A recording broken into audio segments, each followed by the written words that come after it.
ஜம்மு காஷ்மீரின் பகல்காம் பகுதியில் கடந்த ஏப்ரல் 22ஆம் தேதி பயங்கரவாதிகள் நடத்திய கொடூர தாக்குதல்களில் 25 சுற்றுலா பயணிகள் கொடூரமாக கொல்லப்பட்டனர். இதையடுத்து நாடு முழுவதும் இந்த சம்பவம் பெரும் அதிர்ச்சியையும் பெரும் அதிர்வலைகளையும் ஏற்படுத்தியிருந்தன. இது தொடர்பாக மத்திய அரசு பயங்கரவாதத்திற்கு எதிரான கடும் நடவடிக்கை எடுக்க வேண்டும் என்று அனைத்து தரப்பிலும் கோரிக்கை எழுந்தது. இதையடுத்து பாகிஸ்தானுக்கு முதற்கட்டமாக எச்சரிக்கை மிரட்டல் விடுக்கும் வகையில் பாகிஸ்தானின் முக்கிய நீர் ஆதாரமாக விளங்கக்கூடிய சிந்து நதி நீரை நிறுத்தி இந்தியா அதிரடி காட்டியது.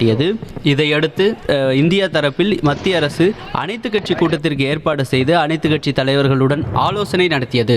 அதாவது பாகிஸ்தானுக்கு எதிராக, பாகிஸ்தான் என்பதை சொல்வதை விட பயங்கரவாதத்திற்கு எதிராக அடுத்த கட்டமாக எடுக்கப்பட வேண்டிய நடவடிக்கைகள் குறித்து அனைத்து கட்சி தலைவர்களிடமும் மத்திய அரசு கருத்துக்களை கேட்டறிந்தன. அதன்படி அடுத்த கட்ட ஆலோசனைகளும் நடைபெற்றன. தொடர்ந்து மே 5ஆம் தேதி மத்திய உள்துறை அமைச்சகம் ஒரு முக்கிய அறிவிப்பை வெளியிட்டிருந்தது. அதாவது மே 7ஆம் தேதி நாடு முழுவதும் போர் ஒத்திகை நடைபெறும் என்ற முக்கிய அறிவிப்பினை வெளியிட்டிருந்தார். இது பெரும் பரபரப்பை ஏற்படுத்தியது. ஏனென்றால் இந்தியா பாகிஸ்தானுக்கு எதிராக மிகப்பெரிய போரை தொடுக்கப்பட உள்ளதாக பெரும் தகவல்கள் கசிந்திருந்த நிலையில் அதனை உறுதிப்படுத்தும் வகையில் மத்திய உள்துறை அமைச்சகம் போர் ஒத்திகை நடைபெறும் என்று அறிவித்திருந்தது. அதாவது மே 7ஆம் தேதி நாடு முழுவதும் முக்கிய பகுதிகளில் போர்க்கால சூழல் ஏற்பட்டால் அதை எவ்வாறு எதிர்கொள்வது, அதில் இருந்து எப்படி நாம் தப்பிப்பது என்பது தொடர்பாக மக்களுக்கு பயிற்சி வழங்குவது தொடர்பாக போர்க்கால ஒத்திகை நடைபெறும் என்று மத்திய அரசு அறிவித்திருந்தது. அதன்படி மே 7ஆம் தேதி அனைத்து முக்கியமான நாடு முழுவதும் முக்கிய பகுதிகளில் இந்த போர் ஒத்திகையானது நடைபெற்றது. இந்த சூழலில்தான் பாகிஸ்தானின் கவனம் போர் ஒத்திகை நடைபெறுவதை நோக்கி திரும்பியிருந்த நிலையில் யாரும் எதிர்பாராத வகையில் மே 7ஆம் தேதி நள்ளிரவு 1 மணி அளவில் பாகிஸ்தானில் உள்ள தீவிரவாத முகாம்களை குறிவைத்து இந்தியா துல்லியமாக ஒரு தாக்குதலை நிகழ்த்தியது.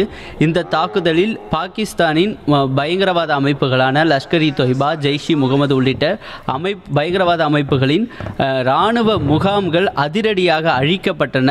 அதாவது 9 இடங்களை குறிவைத்து இந்த மத்திய பாதுகாப்பு அமைச்சகம் சார்பில் மேற்கொள்ளப்பட்ட இந்த நடவடிக்கையின் வழிகாட்டுதலின்படி இராணுவம் தரப்பில் 9 இடங்கள் குறிவைக்கப்பட்ட 9 இடங்களிலும் மிகப்பெரிய ஒரு தாக்குதலை துல்லியமாக இந்திய இராணுவம் நடத்தி காட்டியிருந்தது. குறிப்பாக வெறும் 25 நிமிடங்களில் 9 இடங்களிலும் இருந்த இந்த பயங்கரவாத அமைப்புகளுக்கு சொந்தமான முகாம்கள் தரைமட்டமாக்கப்பட்டன.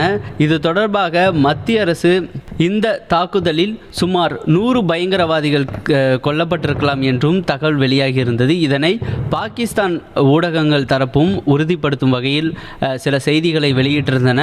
இதையடுத்து பாகிஸ்தானில் இந்த இந்தியாவின் தாக்குதலில் உயிரிழந்தவர்களை அடக்கம் செய்யும் நிகழ்வு பெரும் சர்ச்சையை ஏற்படுத்தியிருந்தது. ஏனென்றால் பயங்கரவாதிகளாக அடையாளம் காணப்பட்ட இவர்கள் இறந்து போனவர்களை பாகிஸ்தான் அரசு அதிகாரிகளை முன்னின்று அவர்களின் உடல்களை அடக்கம் செய்தது பெரும் சர்ச்சையை ஏற்படுத்தியது. அதாவது தொடர்ச்சியாக பயங்கரவாதத்தை நாங்கள் ஆதரிக்கவில்லை என கூறி வரும் பாகிஸ்தான் அரசு பயங்கரவாதிகளின் இறுதிச் சடங்கில் முன்னின்று நடத்தி கொடுத்தது ஏன் என்ற கேள்வியை இந்தியா சார்பில் முன்வைத்தது.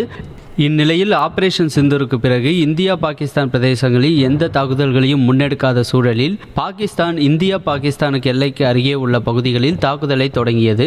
இதில் அப்பாவி பொதுமக்கள் 16 பேர் உயிரிழந்ததால் இந்திய ராணுவம் பெரும் கொந்தளிப்புக்கு ஆளானது. இந்த பகுதிகளில் மீண்டும் தாக்குதல்களை பாகிஸ்தான் தொடர்ந்து வந்த நிலையில் ஜம்மு பகுதியில் 8 ஏவுகணைகளை ஏவி பாகிஸ்தான் தாக்குதலை நடத்த முயற்சி செய்தது. ஆனால் அந்த ஏவுகணைகளை இடைமறித்து வானிலேயே அழித்து இந்தியாவின் வான் பாதுகாப்பு அமைப்பு இந்திய மக்களின் உயிர்களை காத்தது. தொடர்ந்து ஜம்மு, பதான்கோட் மற்றும் உதம்பூர் ஆகிய பகுதிகளில் உள்ள இந்தியாவின் இராணுவ தளவாடங்களை குறிவைத்து ஏவுகணை மற்றும் ட்ரோன் தாக்குதல்களை நடத்த பாகிஸ்தான் திட்டமிட்டிருந்தது. ஆனால் அந்த திட்டத்தையும் இந்திய வான் பாதுகாப்பு அமைப்பு முறியடித்தது.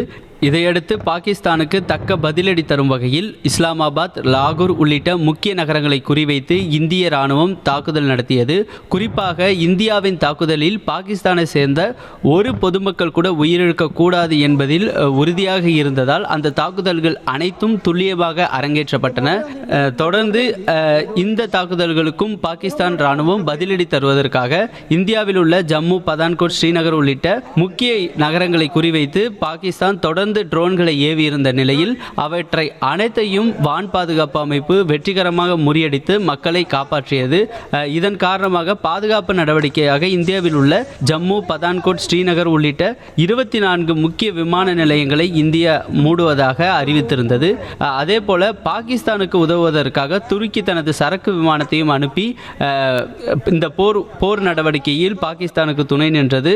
குறிப்பாக இந்தியா, பாகிஸ்தான் இடையேயான இந்த பதற்றத்தால் எல்லை பகுதியில் உள்ள மக்கள் சற்று கவலை அடைந்துள்ளனர். ஏனெனில் அந்த மக்கள் இவ்வளவு நாளாக அமைதியான சூழலில் வாழ்ந்து வந்த நிலையில் பல ஆண்டுகளுக்கு பிறகு போர் பதற்றம் ஏற்பட்டுள்ளதால் அவர்கள் தங்களது அன்றாட வேலைகளை இழந்து ஒரு அச்சமான நிலைக்கு தள்ளப்பட்டுள்ளனர்.